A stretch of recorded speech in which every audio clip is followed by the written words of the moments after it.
আমি আসলে কোনো নায়কেরই ফ্যান না, আমি শুধু আমার হাজবেন্ডের ফ্যান হতে চাই। কারণ একটা মেয়ের জীবনে তার হাজবেন্ড ছাড়া বেশি গুরুত্ব বহন অন্য কোনো পুরুষ করতে পারে বলে আমার মনে হয় না। হাজবেন্ড অর্থ মানসিক শান্তি। হাজবেন্ড তো হচ্ছে সেই মানুষটা যে আমার সুখ দুঃখ সব একসাথে হচ্ছে গিয়ে বহন করবে, যে আমার সুখের সাথী হবে, দুঃখের সাথী হবে, আমাকে মানসিক শান্তি দিবে, সেই তো হাজবেন্ড, তাই না? তার চেয়ে বেশি গুরুত্ব তো আমার জীবন আর কেউ বহন করতে পারে বলে আমি মনে করি না। না, আমি আমার বিবাহিত না।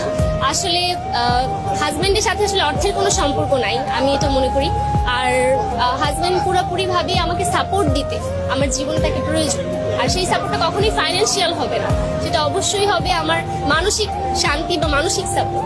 ফাইন্যান্সিয়াল সাপোর্ট আমি নিজেই বহন করতে পারবো বলে আমি মনে করি। নিজের জন্য কেমন ছেলে পারফেক্ট মনে হয়?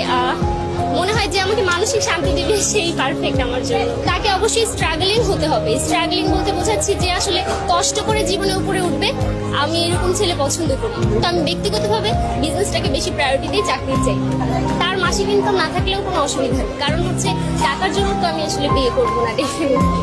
অনেকগুলা, তবে বাংলাদেশি মুভি খুবই কম দেখেছি। সুরঙ্গ দেখা হয়েছে, হলে এসেই দেখেছিলাম।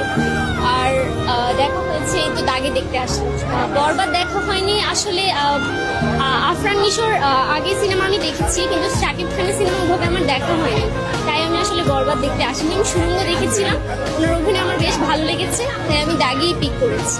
একটা কোচিং সেন্টারে জব করছি, তাদের HR কোঅর্ডিনেটর হিসেবে, আর টিচিং করছি। এই তো।